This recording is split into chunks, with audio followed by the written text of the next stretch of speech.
So I don't know what I'm going to call this one because it's not my standard gentle pony. Maybe a mini pony. I don't know.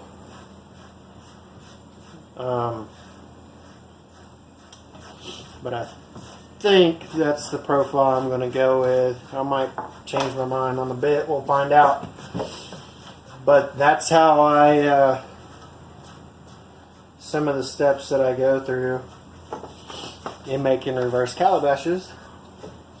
And this is going to be the one for the anniversary giveaway. Making it now so that it has plenty of time, so that I have plenty of time to get all the fit and finish and stain and color and all that good stuff, so that by the time I host the giveaway, it's done and I can show it off.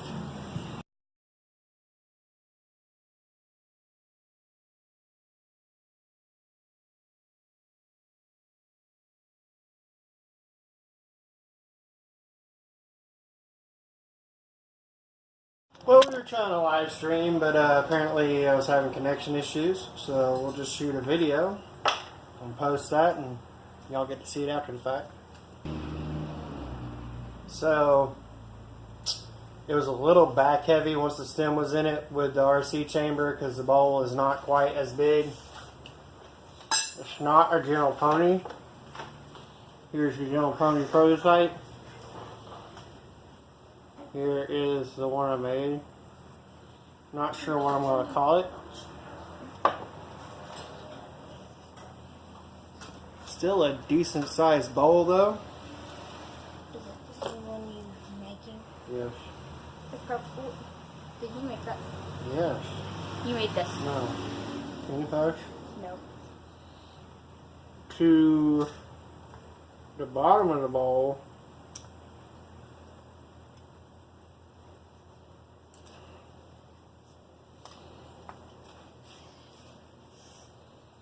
is 1.42 to the bottom of the shank that I left in there.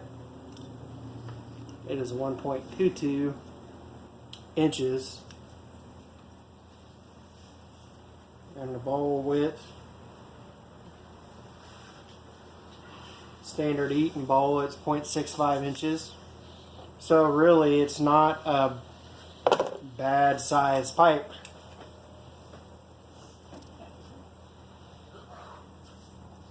If you had a flake in there, it'd probably be 45 minutes. A ribbon, 30, 35 maybe.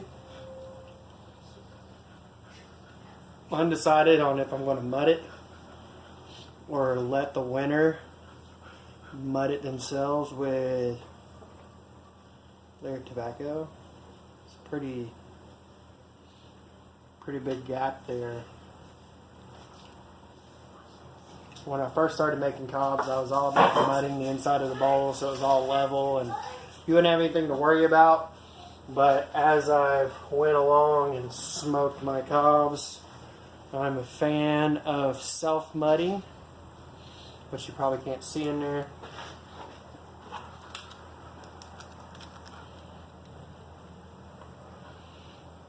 But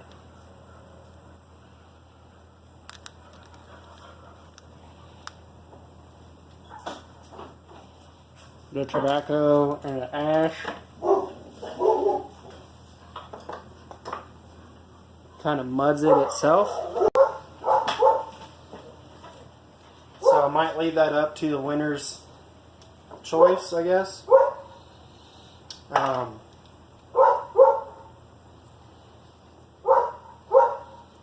It's pretty smooth. I've been sanding on it for a few minutes now.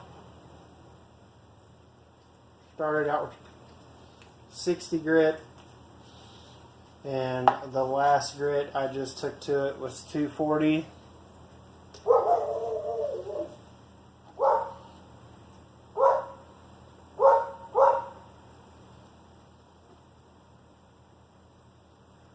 I'd say we are about to the point of staining it. Now I just have to find my stain and decide what color I'm going to do. So I think I'm going to try to do like a reddish brown.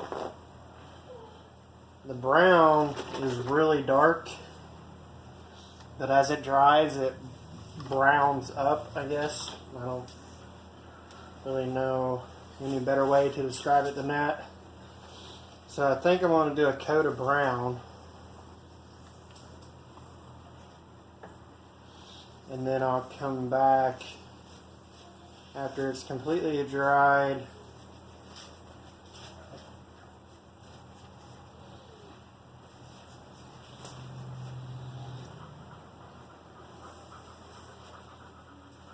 Sit down. Sit. Sit. Sit. Ooh, too much.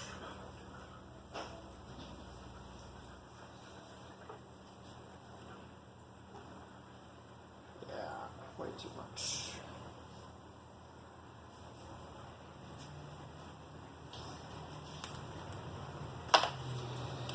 Come back after it dries. Do a little bit of light sanding on it. And then hit it with the red. And that should give it a reddish brown color. I think that's going to look good. We're going to at least try it. Who knows, I might decide that the brown looks really good by itself once I'm done and just leave it.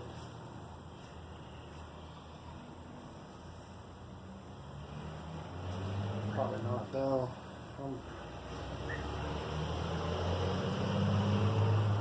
And as you notice, it's not getting in everywhere, and that's fine. I'm going to leave those spots so that way when I hit it with the red, it'll have more area for it to get the red in.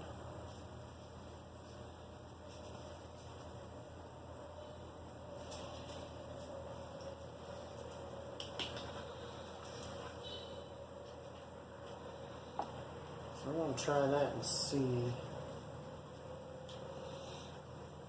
And with only being one coat, it won't take it too long to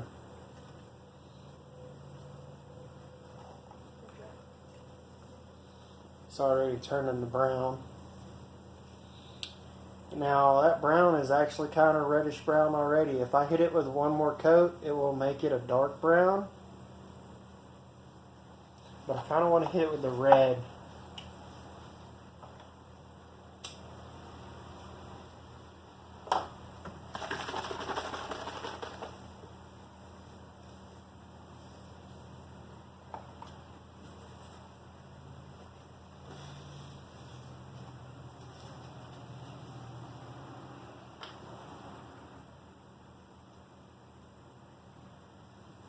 Did that ever get on your hands?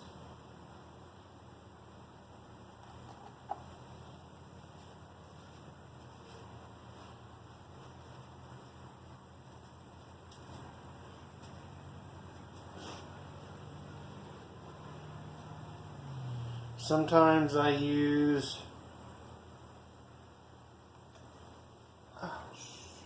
again, too much. God, man. Sometimes I use a Q-tip and just use a Q-tip to really dab it in and force it into the pores of the cob.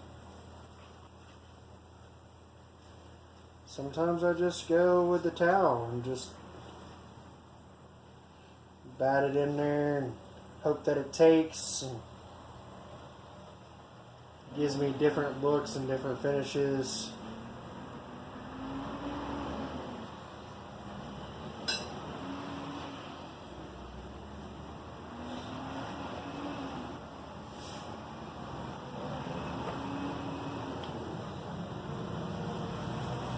I like to play around and experiment with it.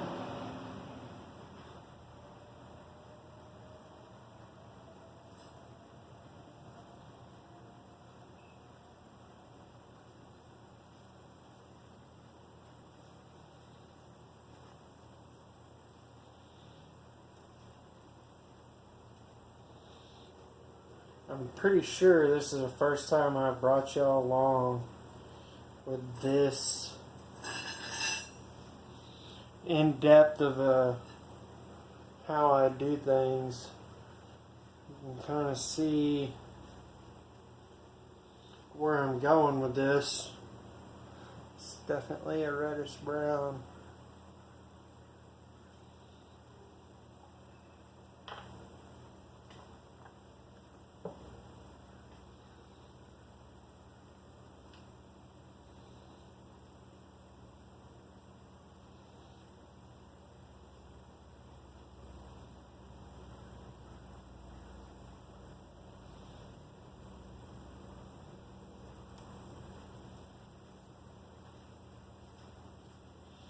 I think what I'm going to do is I'm going to let it dry completely, and then all those spots that you can see coming through, I'm going to hit it with more brown, or maybe a little black, probably not this brown, but I'll use a Q-tip for that so I can get more accurate.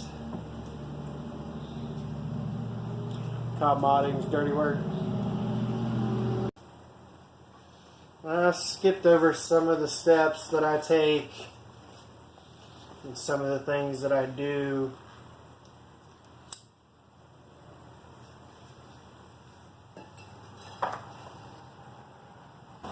Best way to pass the time while you're waiting on your cob to dry? Sit on the front porch and smoke your pipe.